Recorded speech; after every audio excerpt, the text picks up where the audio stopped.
Vamos ler em Lucas capítulo 5, verso 33 até o 39. Diz assim: algumas pessoas disseram a Jesus: os discípulos de João Batista jejuam e oram com frequência, e os discípulos dos fariseus também. Por que que os seus vivem comendo e bebendo? Jesus respondeu: por acaso os convidados de um casamento jejuam enquanto festejam com o noivo? Um dia, porém, o noivo lhes será tirado, e então jejuarão. Jesus também lhes apresentou a seguinte ilustração: ninguém rasgaria um pedaço de tecido de uma roupa nova para remendar uma roupa velha. Se o fizesse, estragaria a roupa nova e o remendo não se ajustaria à roupa velha. E ninguém colocaria vinho novo em velhos recipientes de couro. Os recipientes velhos se arrebentariam, deixando vazar o vinho e estragando o recipiente. Vinho novo deve ser guardado em recipientes novos. E ninguém que bebe o vinho velho escolhe beber o vinho novo, pois diz: o velho é melhor.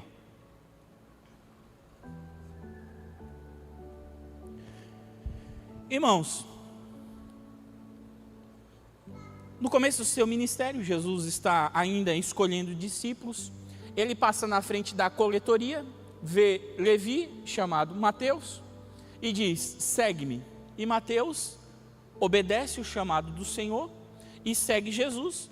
E por ser um publicano, um cobrador de impostos, ele provavelmente era um homem mais abastado, com o bolso cheio. Ele fala: Jesus, desejo preparar uma ceia, um jantar para você. E aí ele convida mais os seus amigos publicanos e pecadores. Jesus leva os seus discípulos que ele já tinha escolhido e vão jantar na casa de Mateus. Enquanto eles estão festejando, se alegrando, comendo, porque comer é bom, dá alegria. Enquanto eles estão comendo e se alegrando, os fariseus estão ao derredor.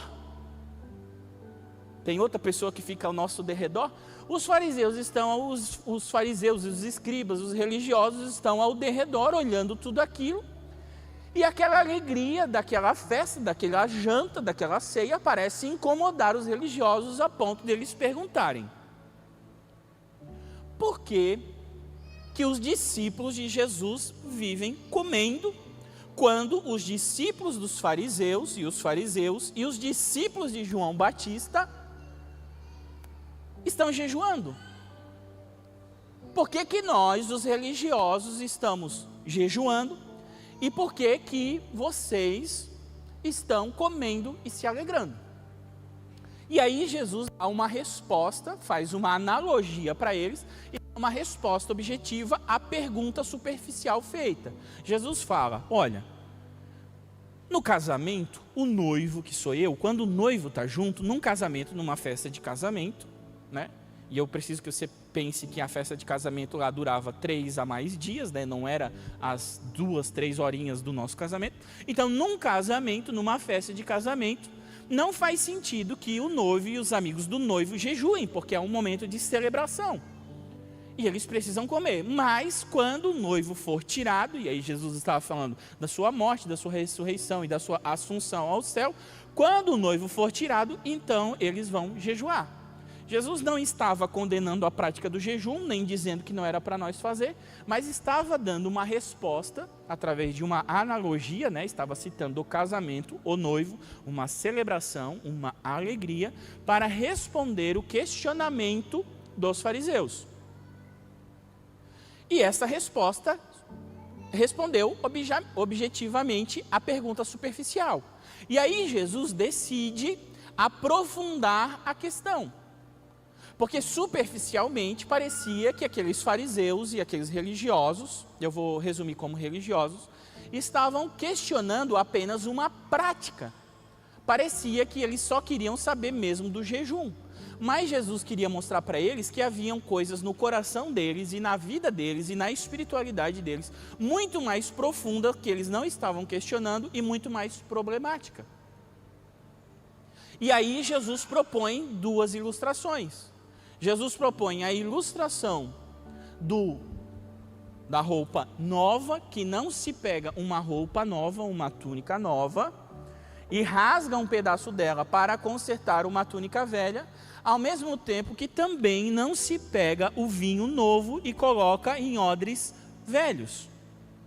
Então veja, existe uma resposta para a pergunta, mas existe uma ilustração para mostrar coisas muito mais profundas a respeito da religiosidade que aqueles fariseus estavam demonstrando, mesmo sem estar explícito. Obviamente, porque Jesus conhecia o coração deles.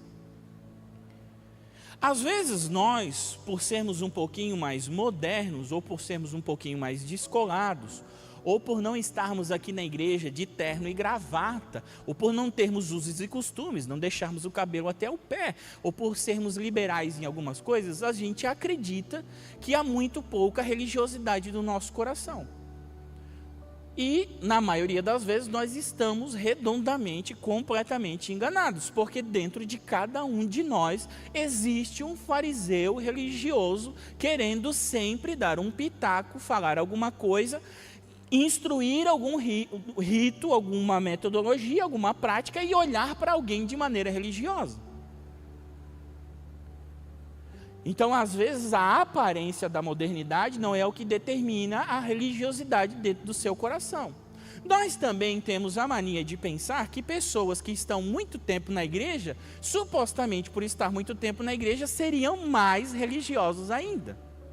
Está certo que alguns de nós estão muitos anos na igreja e o fariseu dentro de nós já não é mais fariseu, ele já é um sumo sacerdote, né? Ele já virou um líder do sinédrio dentro do nosso coração.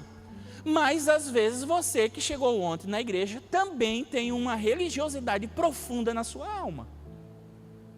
Porque a religiosidade não está ligada nem com a questão igreja, mas com a questão vida e com a questão da moralidade. Então a religiosidade do nosso coração tem muito a ver com a nossa moralidade, com aquilo que nós acreditamos ser certo ou errado, bom ou mal.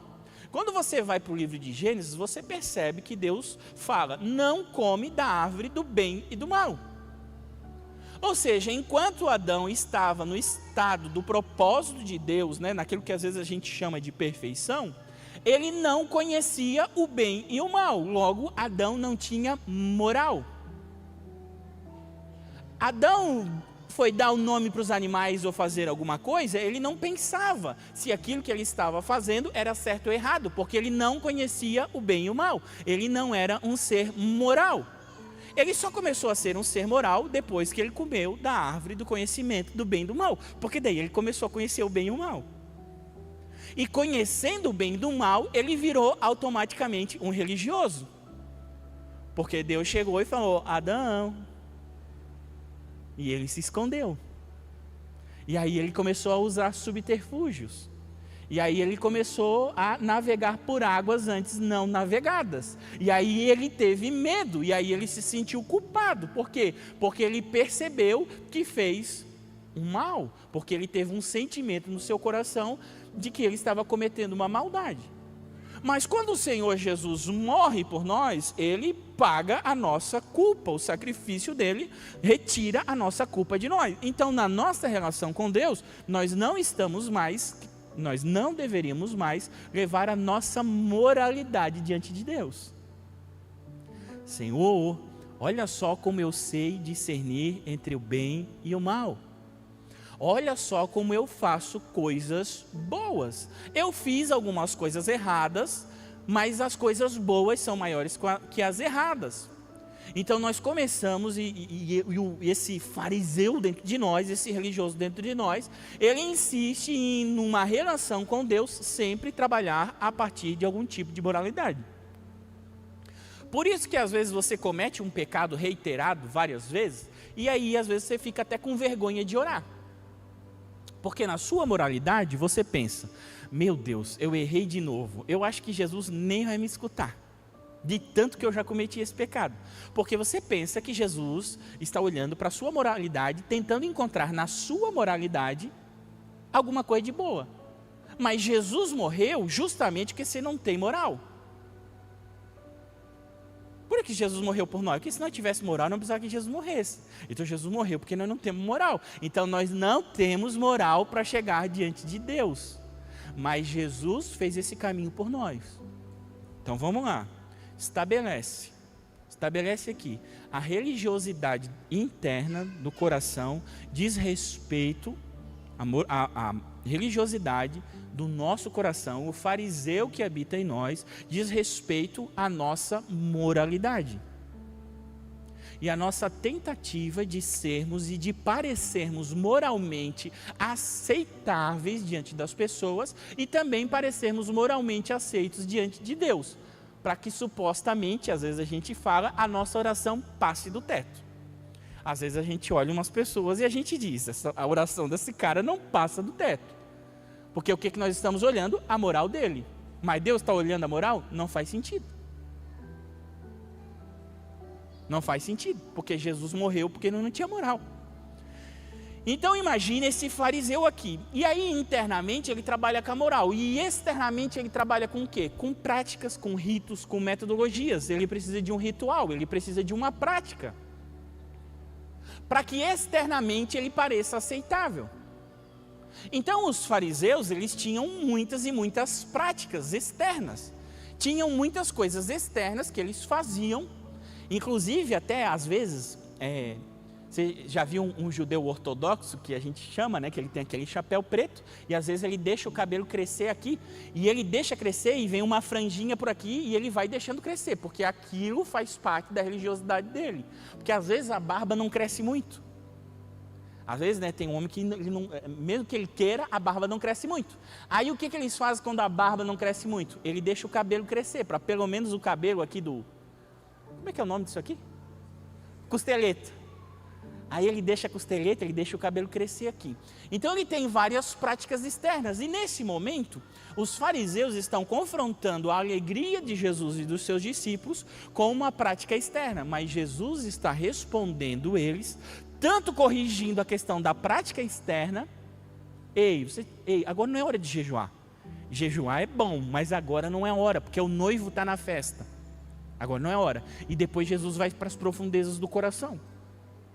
Então, o religioso, o fariseu que habita em nós, ele tem um problema com a moral dele interna, e ele vai buscar nos ritos, nos rituais, nas questões externas, nas práticas, alguma maneira de fazer aquilo que é visível bem, para pelo menos ficar bem na foto com as pessoas.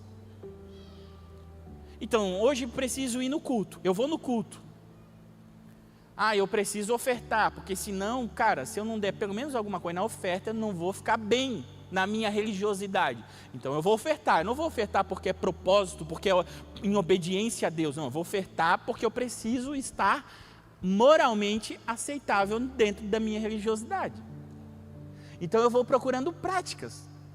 E os fariseus, assim como nós, eles gostavam de inventar práticas, metodologias, coisas que eles deveriam ser feitas para que provassem para as pessoas e para que todo mundo ficasse ligado de que aqueles fariseus eram os super crentes. Ou pelo menos, aí você fala assim, Neto, mas eu não quero ser super crente, mas você quer ser moralmente aceito. Você não quer chegar numa roda, num lugar, na sua família, e ter cometido uma coisa imoral e todo mundo saber da sua imoralidade. Você vai se sentir mal, você vai se sentir menosprezado. Você não quer que ninguém saiba dos pecados que são escondidos do seu coração. Porque você vai se sentir mal, porque você vai parecer alguém que não é religioso, não é um religioso correto. E obviamente, irmão, não estou aqui dizendo para você ir publicar os seus pecados no Instagram. Estou falando do nosso funcionamento, da nossa religiosidade. E isso tudo, essa religiosidade, vai criando um peso no nosso coração. Se chama culpa. Porque como a religiosidade, ela tenta se apresentar moralmente aceitável, ela não consegue lidar com o pecado. Porque você não vai conseguir ser um religioso perfeito. Eventualmente, mesmo nas suas práticas e mesmo na sua constância, na sua disciplina, você vai errar, você vai cometer um erro, você vai sair do sério, você vai falar uma coisa que não deveria, você vai fazer uma coisa que não deveria, você vai olhar uma coisa que não deveria. E às vezes essa coisa até vai ser pública e vai quebrar toda a imagem religiosa que você cometeu. E isso vai gerar o que no seu coração? Uma culpa, você vai se sentir culpado. Porque você não é moralmente aceito e porque as suas práticas religiosas não estão corretas e dando certo, como você achava que deveria dar. Então os camaradas estão ali, ao derredor da mesa de Jesus, vendo todas as pessoas se alegrarem e estão pomposos, crendo que eles podem questionar o Rei dos Reis que está ali, buscando uma relação com os publicanos e pecadores. E a religiosidade sempre vai tratar Deus como um patrão, não como um pai. A religiosidade sempre vai se esconder no Senhor e não no Pai. Ela vai tentar exaltar o Senhor porque ela não consegue se relacionar com o Pai. Ó soberano e amado Senhor. E Jesus veio justamente para dizer para nós, quando vocês orarem, vocês dizem assim, ó, Pai nosso. Ó como é que se começa a oração. Ó o princípio da oração, da relação com Deus. Pai nosso. Porque não é só Pai meu, né? É Pai nosso. Só que a religiosidade, ela precisa ter uma pompa, uma prática que apareça, que seja moralmente aceita, mas que ainda continue se relacionando com Deus como se Deus fosse um patrão. E a cada erro isso gera uma culpa que traz um peso sobre o nosso coração que a gente não consegue lidar, porque a gente não consegue lidar com a culpa do pecado, a não ser que a gente se relacione com o Pai. Porque para o patrão a gente vai estar sempre devendo. Se eu me relaciono com Deus como um patrão, como um Senhor, eu vou estar sempre devendo moralmente para Ele, porque eu peco muito mais do que faço certo na minha vida. Agora, se eu me relacionar como um pai, aí as coisas vão ser diferentes. E essa galera chega para Jesus, chega questionando Jesus.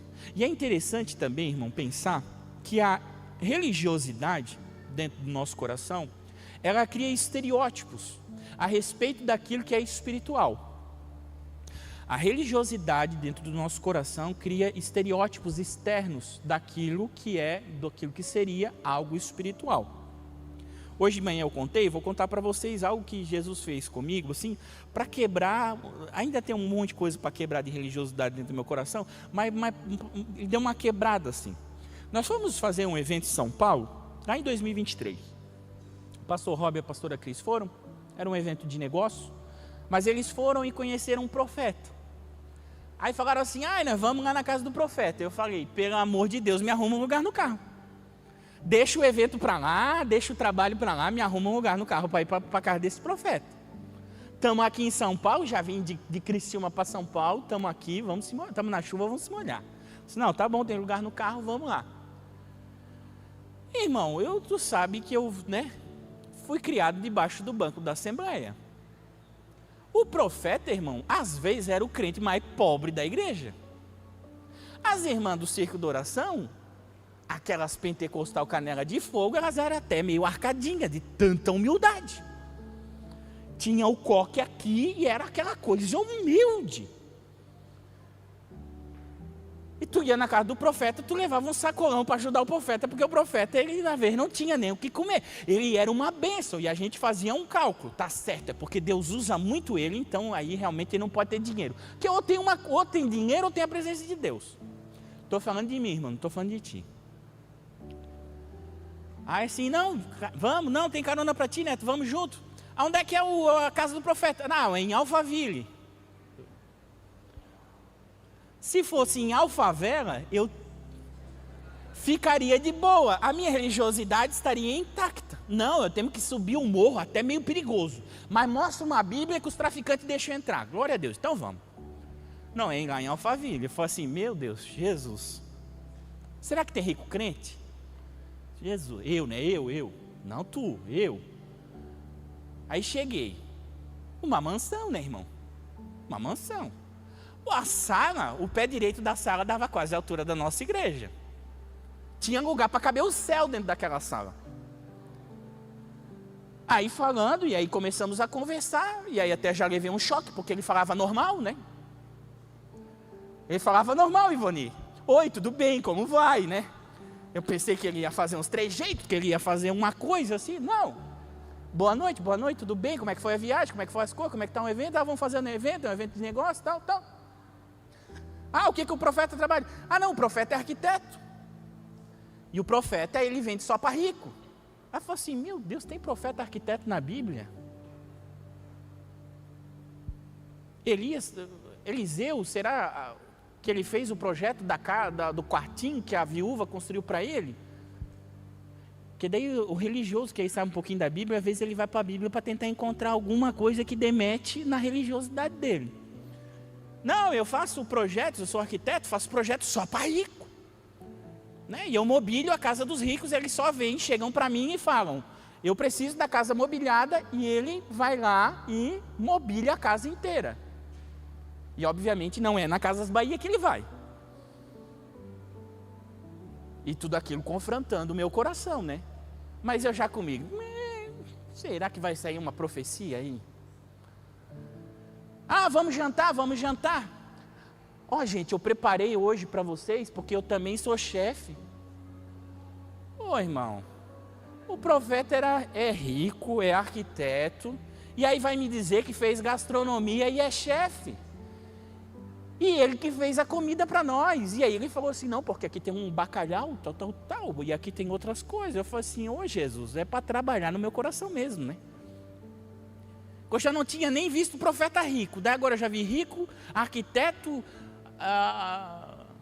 chefe de cozinha. O que mais falta, gente? Não, Jesus, calma. Falando, tal. Fez a cozinha, obviamente depois tinha sobremesa. Eu comi, né, irmãos? Religioso também come, sentou na mesa, irmão. Que religioso come?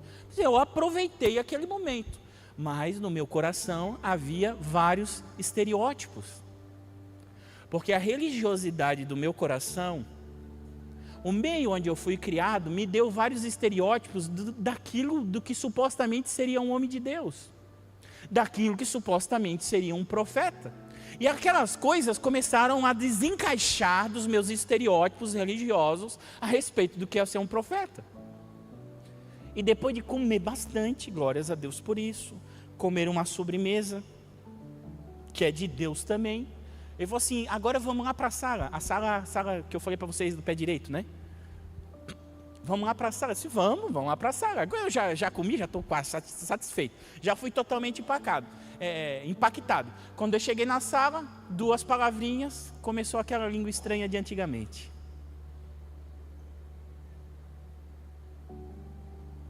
Aí eu ouvi aquela língua estranha maravilhosa.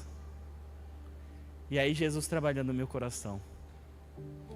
O que o neto, um religioso, um sumo sacerdote da religiosidade, está fazendo numa casa com o melhor do melhor, e daqui a pouco tem uma língua estranha no ambiente, daqui a pouco tem uma presença de Deus no ambiente, e daqui a pouco o profeta começa a profetizar e dizer palavras para um, para outro, daqui a pouco o profeta chega no neto e começa a profetizar para o neto, e falar coisas, e revelar coisas.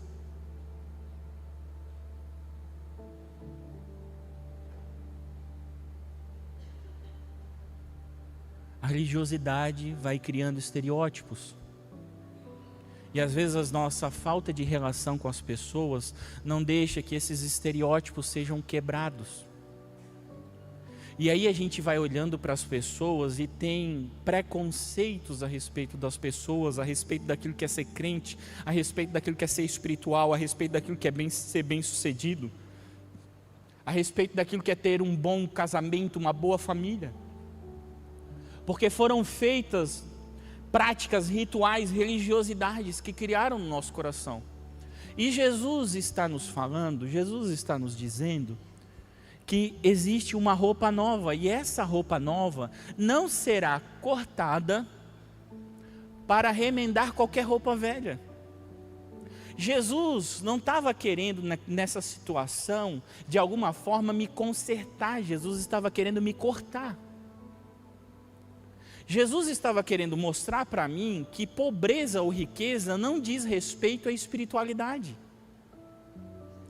Jesus estava, como diria minha mãe, esfregando na minha cara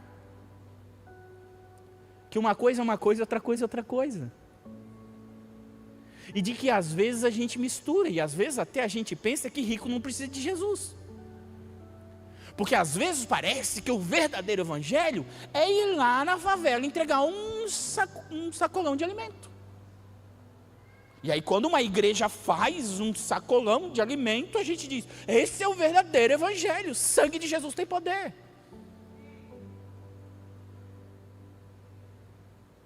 Essa é a religiosidade do nosso coração, que olha para práticas, rituais, e define os rituais, as práticas, como a verdadeira religiosidade.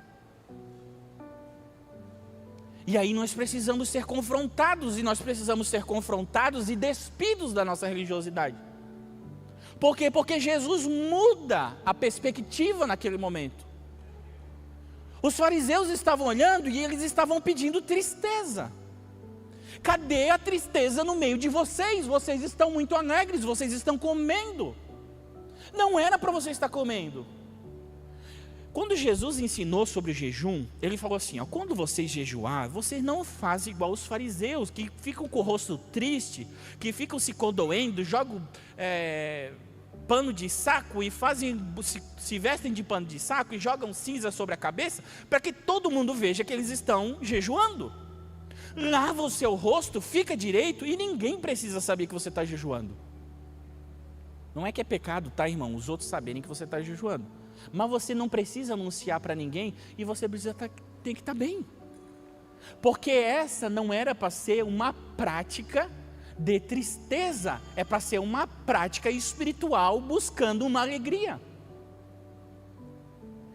E aí a gente é confrontado na nossa religiosidade. Eu falei para vocês, vou repetir, quando a gente vai lá na Guatemala e a gente vê os latinos adorando, eu particularmente, não sei você, mas cada vez que eu vejo essas pessoas, eu sou muito transformado. Se você vê eu ali adorando no louvor, você vai ver que eu estou me mexendo. Eu sou meio descadeirado, né, irmão? Porque na Assembleia a gente cantava sentado, nem em pé ficava, então eu já estou numa progressão. Mas eu não consigo ficar parado, porque eu percebo que precisa de um movimento. Eu preciso me movimentar, eu preciso me mexer, porque eu estou adorando o meu Deus. A adoração ao meu Deus precisa envolver o meu corpo, a minha alma e o meu espírito, precisa envolver o meu ser por completo. Então Jesus muda as circunstâncias daquela reunião, e isso é confrontador para eles. E às vezes você ouvindo essa mensagem, você pensa, mas será que não dá para consertar algumas coisas, Neto? Será que eu não preciso só de uns consertinhos? Não, irmão, você não precisa de uns consertinhos. Jesus usa duas ilustrações quando ele muda a perspectiva a respeito, e ele fala sobre casamento, ele dá, Lucas diz, né? Lucas é o detalhista. Vou dar duas ilustrações para vocês. A primeira é a roupa nova. A roupa naquele tempo, irmão, não era fácil como a gente faz, né? A roupa era tecida por completo. Ela era costurada, uma roupa por completo, às vezes quem tinha tear, às vezes na mão. E, obviamente, às vezes era de linho ou outro tecido daquele tempo, e fazia-se uma roupa. E, igualmente, hoje, né, você pegava aquela roupa, quando você fosse lavar, depois secar, ela iria encolher. Então, se alguém pegasse e cortasse aquela roupa, e por que Jesus fala porque cortar a roupa? Porque ninguém fazia um retalho, irmão. Não fazia sentido economicamente, nem propositalmente, pensar assim, eu vou fazer só um retalho aqui, eu vou fazer só um pedacinho de pano para corrigir. Coloca o outro slide. Eu vou fazer só aquele pedacinho de pano. Não. Para te ter aquele pedacinho de pano ali, você precisaria pegar uma roupa inteira, completa, e cortar ela. E Jesus está falando que o evangelho da graça que ele está pregando, aquilo que ele que ele está representando, é aquela roupa nova completa. Não faz sentido pegar um pedacinho da graça, deturpar a graça do Senhor, para corrigir alguma religiosidade do nosso coração. Porque se a gente pegar um pouco de graça para corrigir a nossa religiosidade e tentar ajustar a nossa religiosidade para que de alguma forma ela funcione, depois da primeira lavada, o pedaço de pano novo vai encolher e vai deixar o buraco na roupa da nossa religiosidade muito maior. E quando ele está falando sobre a roupa, ele está falando da tração e da tração externa das práticas. Jesus fala da roupa, que obviamente é visível e é externa, e Jesus fala do vinho, que obviamente é um conteúdo para ser bebido e é um conteúdo para ser guardado, nesse caso, no recipiente, no odre. Então a roupa está falando das nossas práticas externas, que a gente dá muito valor para as nossas práticas religiosas. E o vinho, ele está falando do interno, do coração. Então, as práticas, os rituais, as metodologias que às vezes a gente cria, que alguém chega e fala assim, tá, como que é ser um homem de Deus? O que eu faço? O que eu faço para ser um homem de Deus? Me dá o passo a passo, do absoluto zero. Não dá, irmão. Porque a espiritualidade não é feita a partir de uma metodologia, de um ritual. Ah, se você fizer esse ritual todos os dias, você vai conseguir chegar a alguma coisa. E o ser humano, ele tem uma tendência a buscar rituais e práticas. Por quê? Porque fica mais confortável, fica mais previsível. Nós gostamos de previsibilidade. Diz para mim o que eu tenho que fazer e eu vou fazer. Só diz para mim. É igual na academia, diz para mim aqui, segunda é dia do quê? Segunda é dia de perna. Tá, o que eu tenho que fazer? Tenho que fazer isso, isso, isso. Tá, se eu fazer isso, tu me promete que eu vou ficar bombado? Não, não promete, porque mesmo que ele disser isso, ainda você pode não fazer corretamente, você pode não seguir a metodologia correta, o seu biotipo, a sua saúde não permitir, você falhar algumas vezes e ainda você não vai chegar naquele corpo que geralmente está na placa das academias. Então, mesmo nas coisas naturais da vida, as metodologias ainda assim não alcançam perfeitamente aquilo que precisam. Agora, às vezes a gente pensa que na espiritualidade, na nossa relação com Deus, nós vamos encontrar práticas, metodologias, rituais que de alguma maneira vão fazer-nos chegar perante Deus. E Jesus vai falar o que para nós? Princípios. Jesus vai dizer, tem que orar. Tem que ler a palavra. Ah, como ler a palavra? Tem que ler, dá o teu jeito, pesquisa, aprende. Busca, compartilha, vê o que o irmão faz, vê o que o outro faz, e aí você vai mudando e você vai testando. Antes eu fazia o meu devocional, primeiro eu orava, e depois eu lia a Bíblia. Aí eu fui ler um livro, que eu já não me lembro qual, sobre devoção, e aí o irmão que escreveu aquele livro, ele compartilhou a sua experiência. E ele falou, primeiro eu leio a Bíblia, porque primeiro eu quero ouvir Deus falar comigo, depois eu falo com Ele. Até porque se eu ler a Bíblia primeiro, Deus já pode me dar palavras e ideias e falar comigo a respeito até daquilo que eu devo orar. E aí eu fiz isso. Ah, mas o que tu faz, Neto? Tu pega e começa Gênesis capítulo 1 no dia 1 de janeiro e lê 3 capítulos por dia para ler a Bíblia em um ano? Nós somos metodológicos. Você começou a ler a Bíblia em Gênesis 1 no começo do ano, né? Pegou um aplicativo, foi no Bible lá, fez alguma coisa. Aí você já está lá em Êxodo, indo para Números. Aí já está ficando chato. Que daí já está falando de sacrifício, de coisa, aí você fala, ai meu Deus, será que eu paro? Será que eu continuo? Aí você já está assim preocupado com a tua religiosidade, porque tu disse, esse ano eu vou ler a Bíblia toda. E aí tu começou e já está no começo, já está dando um problema. Irmão, lê a Bíblia.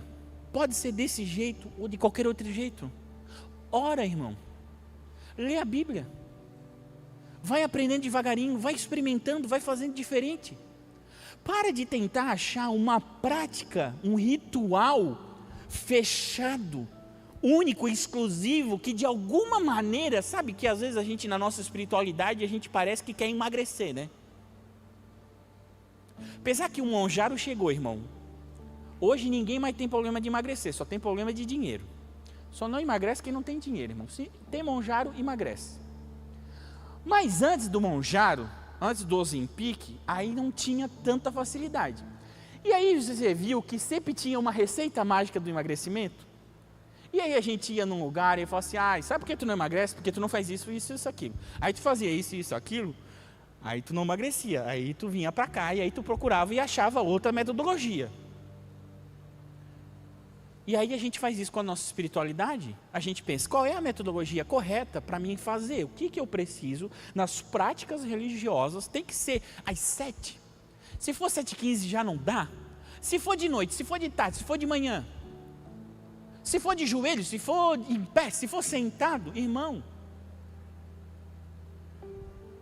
Nós precisamos largar um pouquinho as práticas religiosas, nós precisamos cuidar com a roupa da religiosidade nossa que já está gasta. E Jesus está falando que Ele quer nos dar uma nova roupa, que é produzida pela graça dEle, que tem muito mais a ver com os princípios daquilo que a gente deve fazer. E os fariseus, eles nunca entenderam os princípios de Deus. E Jesus dizia, vocês erram porque vocês não conhecem as Escrituras nem o poder de Deus. Porque eles não entendiam, eles não olhavam para os princípios, eles queriam uma prática. E aí Jesus termina, e nós vamos indo para o final também, e Jesus termina falando o quê? Da expansão interna, que é o vinho. Por quê? Porque o vinho, ele fermenta. E por ele fermentar, quando ele é colocado num odre, né, num recipiente, que era um recipiente de couro de animal, ele era colocado nesse recipiente e esse recipiente ia se expandindo, porque o vinho ia fermentando. E chegava num ponto que o recipiente não expandia mais, e aí ele ressecava, e ele endurecia. E aí se tomava o vinho daquele recipiente, e o que se fazia com aquele recipiente? Não se usava mais para vinho. Por quê? Porque se colocasse o vinho novo no recipiente velho, quando o vinho começasse a expandir, aquele recipiente explodiria. O Evangelho, ele é o vinho novo e ele é expansivo. Jesus coloca um pouquinho de vinho novo na sua vida, você é o recipiente. E aí ele coloca um pouquinho de vinho novo na sua vida. E aí você vai expandindo até onde dá. E aí você resseca com aquela porção de vinho que recebeu. E o que você precisa fazer agora? Você precisa se transformar num novo odre, num novo recipiente. Desce como vaso velho e quebrado, sobe como vaso novo. Você precisa ser transformado, porque Jesus não vai colocar um vinho novo num odre velho. Porque, obviamente, Jesus não quer que você exploda. A graça de Jesus é o vinho novo. Mas eu, na minha religiosidade, preciso me livrar da minha religiosidade, da minha velha roupa, para receber, para me tornar um novo recipiente. E eu não digo isso como se você precisasse fazer isso uma única vez. Por quê? Porque o vinho novo do Senhor, ele é ilimitado. A vinha do Senhor, eu sou a videira verdadeira. E a vinha chamada Jesus, a videira chamada Jesus, produz o vinho novo. E esse vinho novo é ilimitado. E a cada vez que a gente estica o nosso coração, o recipiente ele se resseca e ele trava. E agora eu não consigo receber mais. E eu preciso ter a humildade, a disposição, o discernimento de perceber isso e me livrar desse recipiente para receber mais de Deus, para receber mais do vinho de Jesus. Veja que esse ensinamento de Jesus, ele é aplicado nas bodas de Caná. Quando Jesus está nas bodas de Caná, que obviamente é um casamento, que foi exatamente a ilustração que Jesus deu para os fariseus a respeito do que estava acontecendo na casa de Mateus, Jesus falou, ei, no casamento, o noivo está aqui, nós temos que se alegrar. Lá nas bodas de Caná, que era um casamento, faltou o quê? O vinho. Jesus mandou pegar as talhas de pedra. As talhas de pedra, eu estive lá na cidade de Nazaré, entrei em algo que parecia uma sinagoga, e existia lá, dentro de um vidro, uma talha de pedra desse tamanho. Eu diria que é tipo um balde de pedra, mas bem grosso. E essas talhas, João escreve ali, elas eram usadas na purificação, no ritual de purificação dos religiosos. Então, todos os religiosos que foram no casamento, nas bodas de Caná, para entrar no casamento, comer e se servir, eles lavavam as suas mãos naquelas talhas de pedra. Não porque era higiênico, tá, irmãos? Não é porque eles eram muito higiênicos, não. É porque eles eram religiosos. E aquilo, para eles, lavar as mãos, é para que eles não se contaminassem com a comida que eles iam comer. Depois Jesus vai dizer para eles, e dizer assim, ô nécios, não é o que entra que contamina. Porque depois os fariseus vão brigar com os discípulos de Jesus, dizendo, meu Deus, eles comem sem lavar as mãos. Jesus pega as talhas de pedra que eram usadas no ritual da religiosidade e faz o quê? Manda encher de água. Não aparece para nós, mas imagina o quanto aquilo era impactante para os servidores, porque eles estão pensando, aqui é para lavar a mão, o cara está mandando encher água, nós estamos falando de vinho, o que ele está pensando? Parece até meio nojento, né? Então Jesus está usando as bases das práticas religiosas para demonstrar uma coisa nova naquele casamento.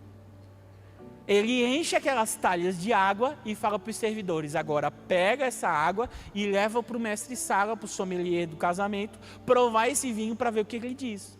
Quando eles levam a água, você está careca de saber que o mestre-sala diz, o noivo, quem faz a festa, geralmente dá primeiro o melhor vinho e depois que todo mundo já bebeu e está para lá de Bagdá, ele dá o pior vinho. Mas você fez diferente. Você deu o melhor vinho por final. Agora pensa comigo, qual foi o momento em que o vinho que Jesus fez fermentou? Não deu tempo de fermentar, ali era um vinho novo. E quando o mestre-sala provou, quando ele experimentou o novo que Jesus tinha feito, ele disse, o novo é melhor do que o velho. Se ele não tivesse experimentado e alguém tivesse dito que aquele vinho tinha sido colhido da uva no dia anterior, ele chegaria e diria, não, peraí, eu acredito no vinho velho, o vinho velho que é bom, porque ele já fermentou, já aconteceu todas as coisas, e quanto mais antigo, melhor. Mas ele nem sabia de onde tinha vindo aquilo. E ao provar, ao experimentar o novo que Jesus tinha feito, ele deu o veredito, o vinho novo é melhor. Quando Jesus está falando a ilustração na mesa com os discípulos, com Mateus, na casa de Mateus, ele diz assim, e ninguém ao beber o vinho velho, diz o novo é melhor. Deixa eu ler aqui com vocês. E ninguém que bebe o vinho velho escolhe beber o vinho novo, pois diz, o vinho velho é melhor. O que Jesus está dizendo aqui? Que nós somos iguais aos nossos filhos quando a gente faz a maionese com cebolinha e salsinha. Que é uma delícia hoje. Mas quando as minhas filhas olham, elas dizem, eu não gosto, eu não quero. Por quê? Porque tem verdinho. Às vezes a gente traz umas comidas novas e diferentes que elas nunca provaram, e a gente gosta e sabe que é bom, e a gente diz, experimenta, vê. Vê, isso aqui é uma novidade para ti, tu nunca comeu? Não, eu não gosto. Assim, filha, mas tu nunca comeu? Não, mas eu não gosto, eu já estou olhando, eu já sei que não é bom. Jesus está dizendo o que a religiosidade faz com a gente. A religiosidade faz com a gente é o vinho velho e pronto, porque o vinho velho é melhor, porque eu já sei, porque eu já vivi, eu já experimentei, eu já sei que é assim, assim, assado, o passado diz isso, eu não mudo, e é aqui. Porque todo mundo sabe que o vinho velho é melhor. Mas quando aquele sommelier da festa prova o vinho que Jesus fez, ele percebeu que o vinho novo é melhor. Fica de pé.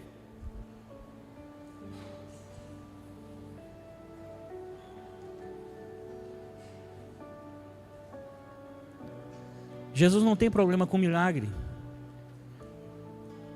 Jesus não tem problema em pegar água e transformar em vinho, em novidade para a tua vida. A dificuldade nossa, às vezes, é ser um recipiente.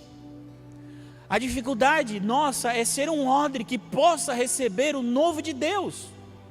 A nossa dificuldade é olhar para as nossas práticas religiosas, para a nossa roupa que já se veste sozinha e dizer, não, eu quero essa roupa. Eu não quero ser mudado, eu não quero mudar, eu gosto assim. Eu aprendi assim, eu vivi assim, assim que é bom. E nessa nossa religiosidade, às vezes a gente não experimenta, deixa de experimentar o melhor de Deus para a nossa espiritualidade, o melhor de Deus para o nosso casamento, o melhor de Deus para o nosso trabalho, para a nossa empresa, para os nossos negócios, para as nossas relações, para a nossa vida como um todo, porque a gente fala, não, eu já conheço a vida, eu já sei, eu já descobri, eu já sei tudo, é esses rituais aqui que eu devo fazer, não me vem com novidade. Porque novidade é furada e a gente se fecha para o novo de Deus. E depois a gente reclama porque a gente não recebe, não tem novas experiências. Eu não sei qual é a casa do profeta rico que tu tem que entrar. Eu não sei qual é o odre, quais são as experiências religiosas que tu tem que ser impactado. Mas alguma coisa no teu coração tem que ser impactado para você perceber o agir de Deus de novas maneiras. O apóstolo Paulo fala da multiforme sabedoria de Deus. Deus trabalha de muitas formas, inimagináveis, infinitas. Deus não pode ser contido dentro do nosso coração. A graça, o vinho novo, não pode ser contida dentro dos nossos recipientes. É por isso que Davi diz, prepara uma mesa perante mim, na presença dos meus inimigos, e o meu cálice transborda. É por isso que Jesus estava na ceia, e depois de cear e de falar, esse é o meu sangue, esse vinho é o sinal da nova aliança, é o meu sangue. Ele fala, vocês não vão beber mais disso, até que vocês bebam o vinho novo no reino de Deus. Irmão, quando nós chegar no céu, irmão, até um nome novo nós vamos ter, irmão. Até um novo nome escrito numa pedrinha branca nós vamos receber. A novidade de Deus para a tua vida.